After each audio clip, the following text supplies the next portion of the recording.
Hi, everybody. My name is Shannon Westin, and I'm a professor and a GYN oncologist at the University of Texas MD Anderson Cancer Center. It is my honor to be here at your meeting today and talk to you a little bit about the importance of clinical trials. And really, we're going to cover quite a bit. I want to make sure we're all on the same page around clinical trials, what the role of a trial is in your potential care or the care of your loved one, and really understand what the perks of being in a clinical trial are and how they really benefit all of us.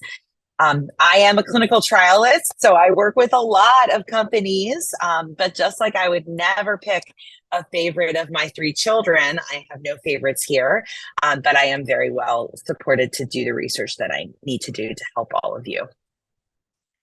So let's talk a little bit about just what we're going to cover today. You can see here that we'll go through what's called, I like to call clinical trial 101, where we get into the details of what exactly is a clinical trial, what are we trying to achieve, why we should consider participating in clinical trials, both as a volunteer, why do I do clinical trials as a researcher, and then I will, time permitting, give you a little bit of a one-on-one on how to find a clinical trial. We really do work together as a care team to determine when trials are appropriate and when you should be offered a trial.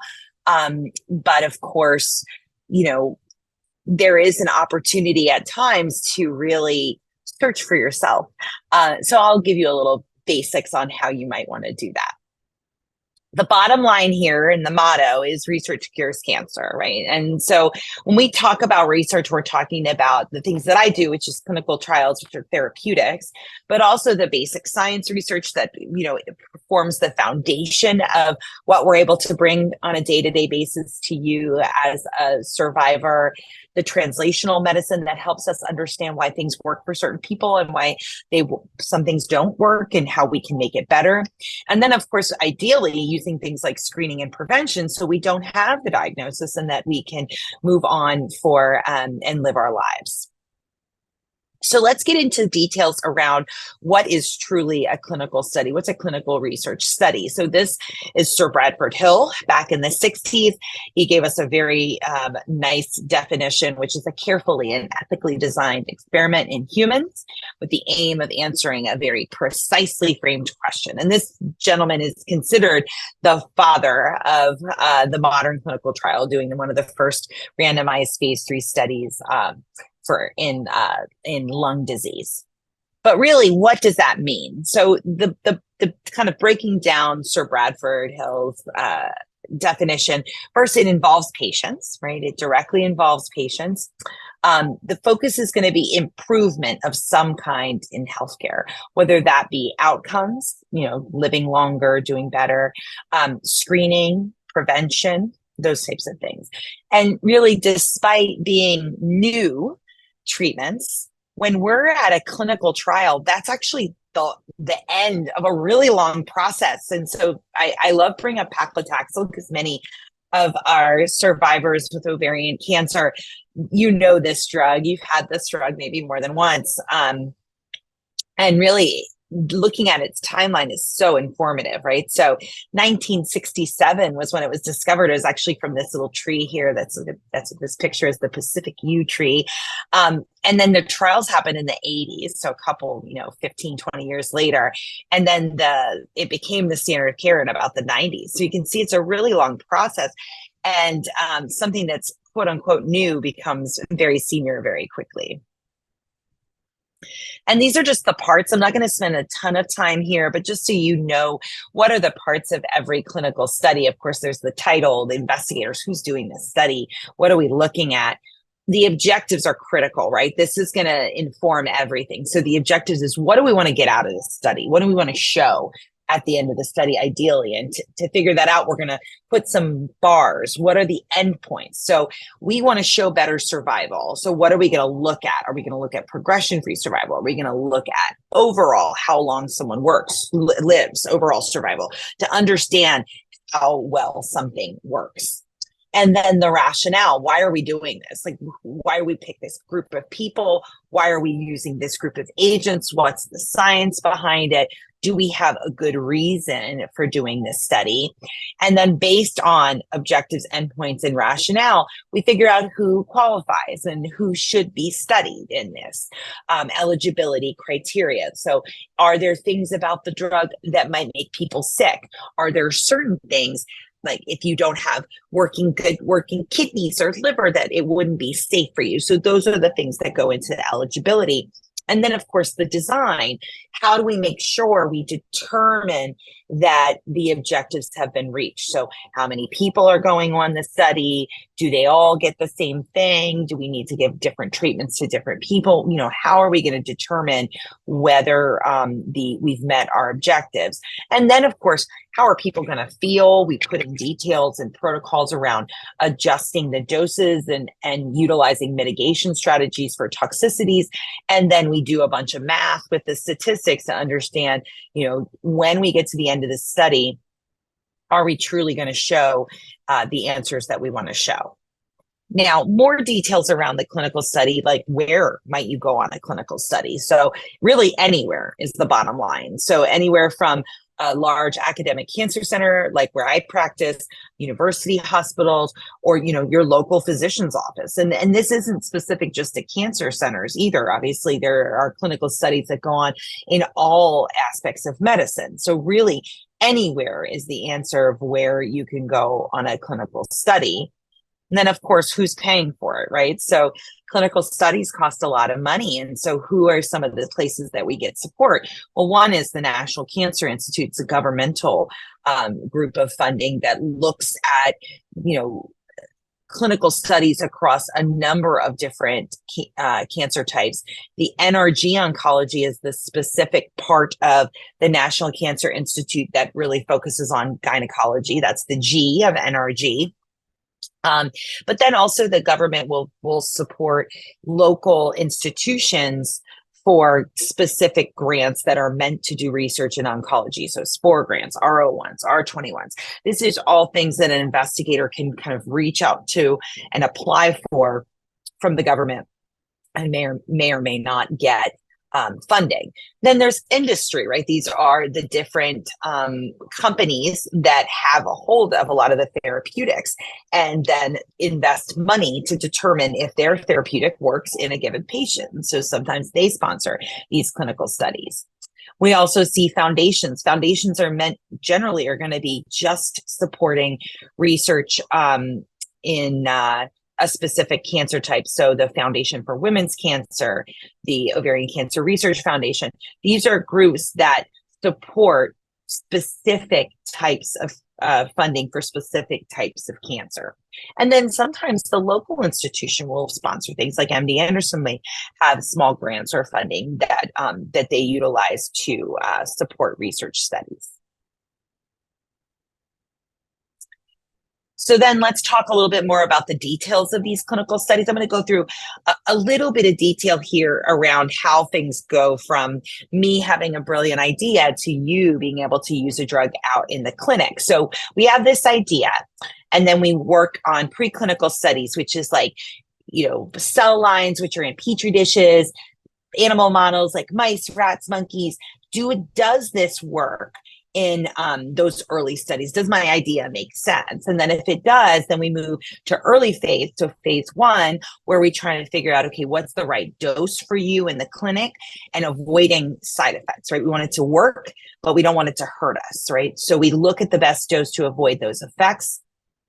Phase 2 is then getting a little bit more detail. Now we know the dose, we know it's not super toxic. So does it really actually work? So doing a bigger study to understand who it works for the best. And then phase 3 really is meant to move forward the standard of care. And these are, of course, the clinical studies that are in people. Now, I did want to make a little note here. We talked about endpoints, but I really wanted to get into a little bit more detail here. And this is the best place to do it. So again, we talked about endpoints helping us prove our objective, right? Our objective is, What do we want to show with the study? The endpoint is going to be that clinical outcome that reflects the effect. So survival is definitely the one we think about the most, right? Are people living longer? Are they people living longer without their cancer growing? Response is, do we see shrinkage, right? Do we see objective evidence that the cancer is getting smaller? But then there are other endpoints that are just as important, right? Side effects, toxicities, adverse events. Are the side effects from the cancer better, right? Are we controlling symptoms from the cancer, abdominal pain, nausea? Is that getting better when we use the treatment? And then we also want to look at things like, how do the drugs interact? Either if we're doing a study that has multiple drugs, we want to watch how they interact. Or if we're giving people something, does it interact with their other medications that you're on for other medical problems? And then understand the metabolism. How is this drug broken up by the body? How does it get out to the body? And I always do this little tutorial. So if you've seen me talk before, you've seen this, but we talk a lot about survival. And I think it's really great for people that are getting the treatments and people that are taking care of those people that are getting treatments to understand, what are we looking for? So the way these survival curves work is the bottom line is time, how long you're getting a treatment.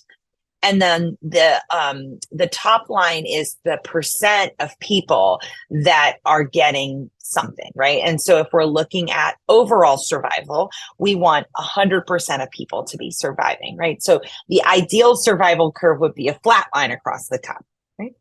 But that's not reality yet for us. And so what we look for is, we look at 2 different treatments and we try to see if the treatment we're the most excited about, or our novel treatment, our intervention, improves how many people are living without progression of disease, how many people are living overall, right? So we want, again, that curve to be as close to the top as possible. But what we want to see as well is a difference between the 2 treatments. Are we improving outcomes? Are we improving survival? And so we see that difference between the 2 groups.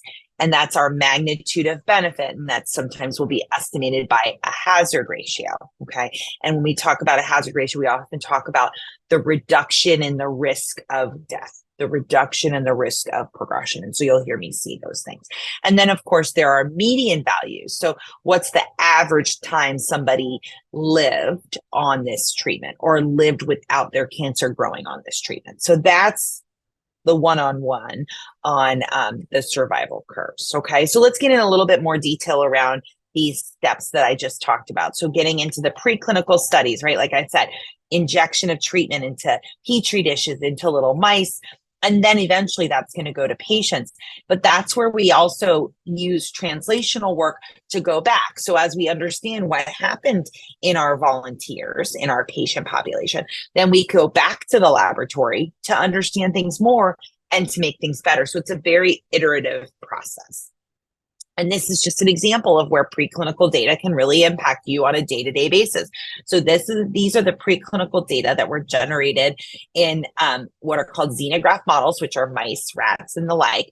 And we treated them with PARP inhibitors and determined, wow, the PARP inhibitors worked best in those tumors that had a BRCA mutation. So this basic science, these preclinical data led to direction in the development of arguably one of the most important drugs that we use now in ovarian cancer, which are PARP inhibitors.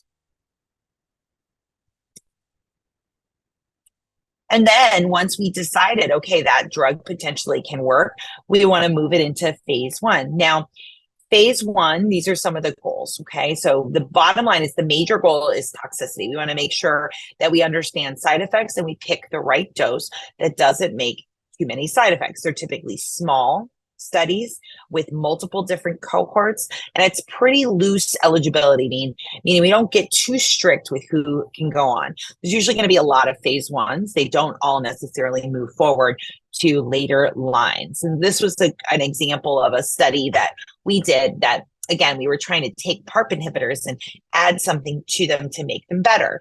And so what we do is we picked some doses that we thought would be tolerable, and then we slowly, stepwise, increase the dose to make sure patients can tolerate it.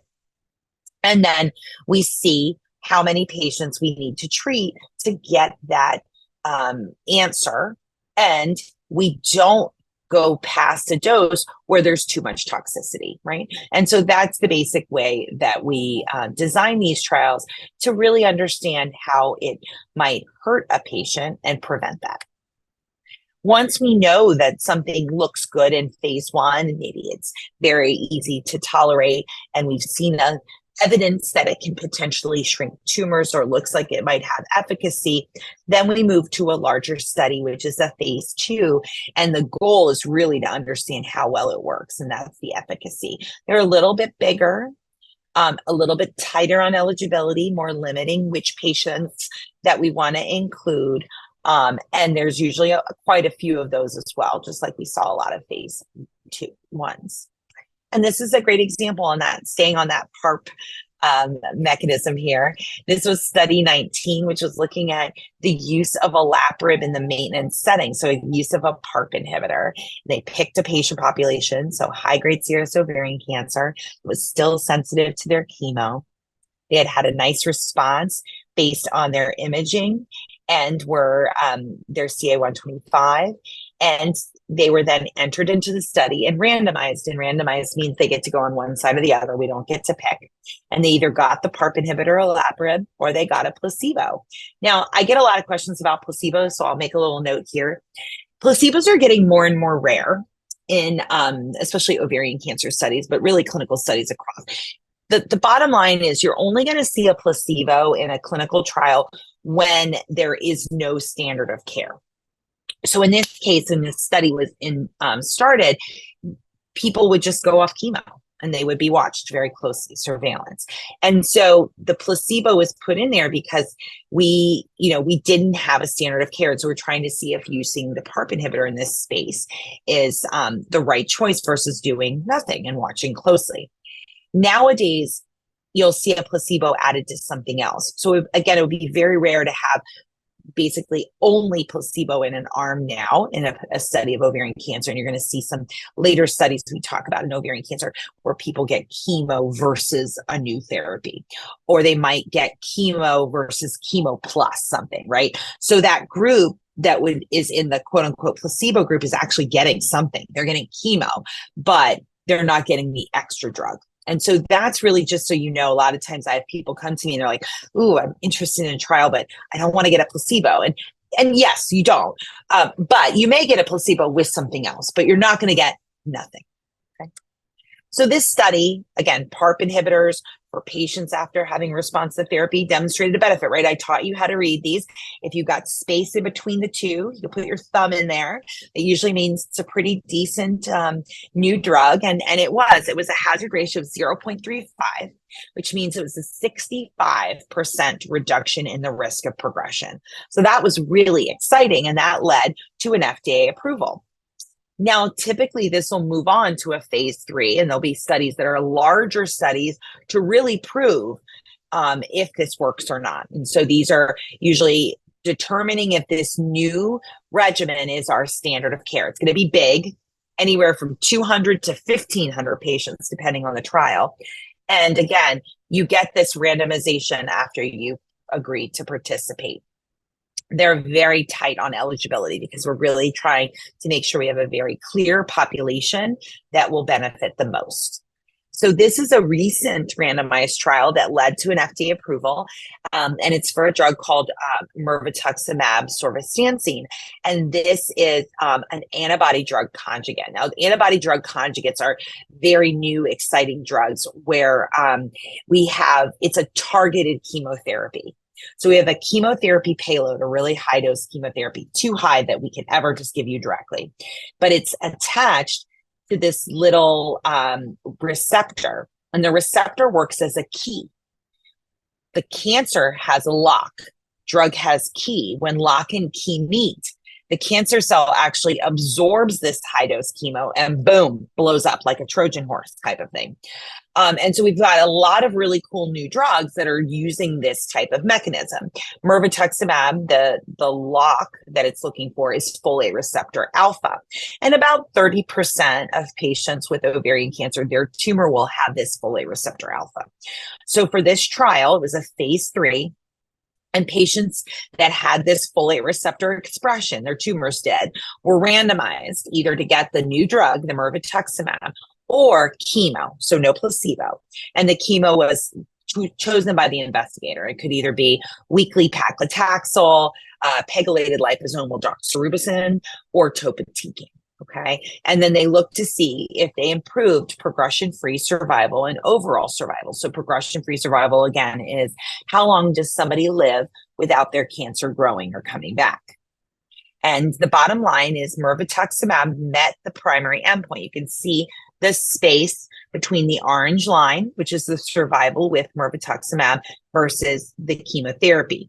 And it really reduced the risk of progression almost 50%. Which was really exciting. And it also improved how long people lived. So about, reduced the chance of dying by 40%. So this was really exciting. This was the first trial to ever show an overall survival benefit in the platinum-resistant ovarian cancer population. So this was a really big deal. And this led to an FDA approval, and this drug is being used in standard of care. And, so obviously the trial mattered because it got us a new drug and it got that out to patients. But for the patients, the hundreds of patients that were on this study that got that drug early, they lived longer. And so that's really exciting. And that's where the trial can potentially give you early benefit.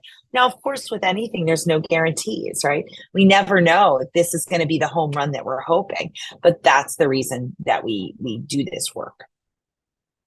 So that kind of dovetails nicely into the benefits, right? So we get access, right? So we get access to new drugs, new interventions, hot off the press type of thing, right? And because a lot of times these things are new, we get watched a little closer. And I'm not saying your doctors and their team aren't watching you closely when you're on anything. Of course they are. But because there's very standard monitoring that's really laid out very clearly by the study, you're going to have maybe more frequent visits, more frequent check-ins, phone calls, labs, things like that, that are just going to help you feel super supportive. You're having a very active role in your healthcare. You're picking something. You're getting involved in pushing the envelope forward for yourself. And like I said, if you're on a trial like this Mirasol trial with the mirvetuximab, you're among the first to benefit. And of course, we're always doing these studies because we're thinking maybe this is better than that standard chemotherapy. So these are kind of the benefits that we often expound around. Now, of course, there's negatives, right? So sometimes all those extra visits, those extra check-ins, the extra monitoring can be burdensome, especially if you don't live next door to the location where you're getting your clinical trial. It can be hard to kind of, miss work, miss care of family, miss the day-to-day with your family, that type of thing, that can be hard. And so you just have to make sure when you're considering these trials, what is it going into it? What am I going to have to do? And make sure you're ready and kind of have the support you need to do that. Of course, there's unknowns, right? So generally these new agents have really been very well vetted, and really we try to understand all the potential side effects that can happen, but there's some unknowns. And so, we'll always be ready to hear about those and ready to act on those. But that can be a little scary as a volunteer to say, are you saying we don't know what might happen to me? And then the new approach may not work, right? We try to utilize our best information, our best science to determine which thing is best for you, but sometimes it doesn't work. And this is a great example. So the GOG 182 study was a very big phase 3 study, right? This was back, paclitaxel and carboplatin was the standard of care. I have it in blue. And so we thought maybe more is better. Okay? So there were 4 other arms. One was looking at paclitaxel and carboplatin plus gemcitabine. One was looking at paclitaxel, carboplatin, and then switching back and forth and adding pegylated liposomal doxorubicin. Another one started with topotecan carbo and then went to paclitaxel to carbo. And another one started with gemcitabine and carbo and then went to paclitaxel and carbo. So really playing around with dosing and types of chemotherapies. But the bottom line is you don't need to do statistics to see it didn't matter. It didn't matter which direction, how many extra drugs, what order they were given. Nothing made an impact over the paclitaxel and carboplatin alone. So this is an example of where if you had participated in this trial, you would have done fine, but you wouldn't necessarily have gotten any additional benefit to what you would get with standard of care. And we try to protect from this, right? So here are some of the things like our institutional review board and the data safety monitoring committees, this is how they keep an eye on it so that you as a volunteer are protected. Your participation is always voluntary, should always be given multiple alternatives. This is your standard option, your option to do, just supportive care, your option to do the clinical trial. And we'll always explain exactly who's involved, who's funding this, what's the purpose, what are all the interventions, how long do you have to do this, when can you stop, okay? What are the benefits? What are the risks? All of that is going to be described to you in detail in something called your informed consent. The cost to you will be discussed. Any compensation you might get will be discussed. And how are we protecting you? How are we protecting your health, your privacy, confidentiality, and how will we let you know when the results are? All of that is going to be disclosed to you as part of this group. And so nothing's perfect. I'm obviously a big proponent in research. I love a trial, but there are things that are preventing us from, getting these things done. It's expensive, right? Cost of research and development is huge, and we're losing funding. It's hard for the government, has a lot of things that they need to pay for. And so research isn't always the priority. And that's, people have to make tough decisions. And so it can be tough to account for those increasing costs with less money. And then, of course, people are nervous. That's why I'm doing this talk, to talk to you about the benefits of doing and participating in clinical trials, because it can be nerve-wracking to hear, that something is not 100%, right? And that goes for participants and volunteers, and it goes for the people taking care of you as well. And of course, we like a positive result, right? We want benefit. But because of the way science is, not every trial is going to be a positive one. And so it can be scary to not know, to have that unknown in front of you. And then, of course, we don't know the best way to make trials, right? There's a lot of changing priorities around what is the most important result. Is it overall survival? Is it progression-free survival? Is it just how someone's feeling, quality of life? Those kind of things are really important. And even though sometimes a trial is quote unquote positive and meets an endpoint, why doesn't it get incorporated into practice? Is it cost? Is it logistics? Those kind of things. But the bottom line is, when we really vet these agents, we have faith in what we're doing. And we know that when we've gone through this process and we have this positive trial, that it becomes our recommendation for standard of care. And it's safe and has achieved some acceptable benchmark. So when should you do it? It's all over the place now. There are trials that are available to you right when you're first diagnosed. It can involve surgery, the chemo, targeted agents, or a modification of approved therapies. It also may be that you're encouraged to do it when your cancer comes back. So we might classify that for ovarian cancer if your tumor is still sensitive to that platinum or not. Might depend on the number of treatments you've had in the past. And this can be anything: new agents, combinations, novel therapies, immunotherapies. All of those are really fair game in this space. And then, of course, you can participate when all your standard of care options are gone. This is becoming more of a rare situation. We're really bringing in early phase studies earlier and earlier, but we really shoot for looking at effectiveness across all the phases of studies. And really, that's when you should be considering. And then, of course, we're getting better at the way that we do these studies and how we select people for studies, and moving away from just ovarian cancer as a whole, but really parsing out ovarian cancer and determining what is important based on the histology type, the grade, the types of abnormalities in your tumors, and really how that helps guide which trial you should go on.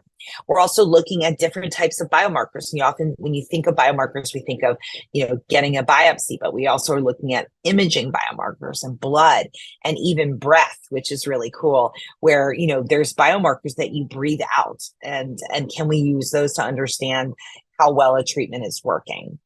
And then, of course, we're modifying our trial designs to put less people through a trial and get it to people quicker, but making sure it's safe. All right. So just a few more minutes. I hope that was all informative and that you feel much more comfortable about trials in general and really why and how you should do it. I'm sorry, why and when you should do it. Now we're going to talk about maybe how. The bottom line is the best place to find out about clinical trials is the doctor who's taking care of you. If your doctor is not comfortable with clinical trials, these are websites that you could potentially use to find your own. But this is really where I encourage people to get second opinions. I think more and more trials are available all over the country in all necks of the woods. And so, like I said at the beginning, you don't have to be at a massive cancer center to have access to clinical trials. And that's awesome. If your physician, your practitioner is not comfortable and says, well, I don't know what trials you have, then this is where a second opinion to a larger center may be an ideal piece for you. And it may be at the time you go visit with that center that there's not something for you, but then you're plugged into that system and you have another set of groups looking for options for you.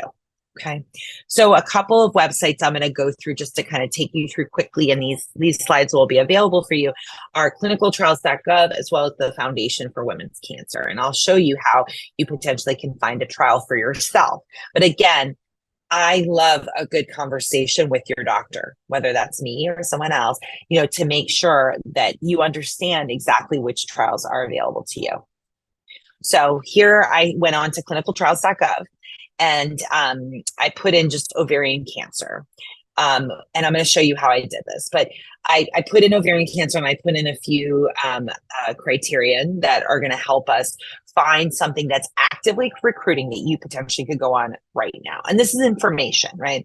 You can see it comes up with a little list of different trials that you might be eligible for. And right now there's 446 trials that are potentially fitting our criteria. So let's talk a little bit about. So on the left in this clinicaltrials.gov website, it says focus your search. So you can put in your condition or your disease. So ovarian cancer. So if I just put that in with all studies, right? So ovarian cancer, I get 4,654 studies.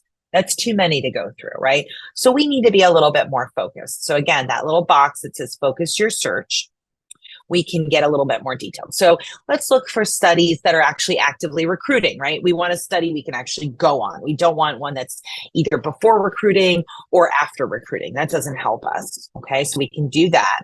We can also pick the phase. You just learned about the study phases. You're feeling like an expert. So we're going to do phase 1, 2, 3. Those are the studies that are treating patients, and that's what we want right now. And another way to say that is interventional. It's giving us something, right? So we can click that little interventional tab. And we can even get into more details. Title, if you know something specific about your trial, you can get into even more details. So say we put those things in, and now we've got a list of, 440 studies. Still a lot, but at least we've got somewhere to work. And then you can start looking in detail at some of the trials and understand. Now, you just heard about mirvetuximab. So say you think that's the trial, that's the drug I want to see. I want to see if I can get on a trial with mirvetuximab. So you could put in that additional detail. Oops. There we go. And that gets us down to 6 studies. It's a little bit more chunkable. And you can see that, again, it comes up as a little list with the number, it's recruiting, what's the drug. And you can actually pick one. So I picked this one of maintenance with the mirvetuximab and olaparib, which is the PARP inhibitor we've been discussing. So this gives us a little bit, when we click in, we can get a little bit more detail. So let's dig in a little bit. So this is what the page for that trial looks like. You can see it has an overview of what the objective is, what's the title, what's the drug. And on the left here, you can see it has some more details. Now, some of the details that I think are most important for your purposes are, where is it? Who do I call? Samantha Hop. She's the one for this trial. So you would call or email her and you could say, hey, can you screen me for this trial? I'm really interested in this option. It also tells you what locations. This particular study is open just in Colorado right now. So that would be the place you would have to go. But some studies are open in hundreds of locations and you could potentially find that. And this just shows you who else is participating. So that's the clinicaltrials.gov.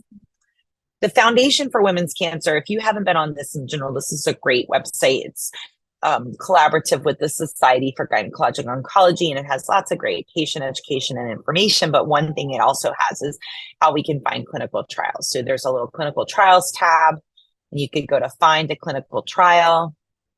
And then this emerging med. So you can see clinicaltrials.gov is one of them. And then they also link to another website called Emerging Med.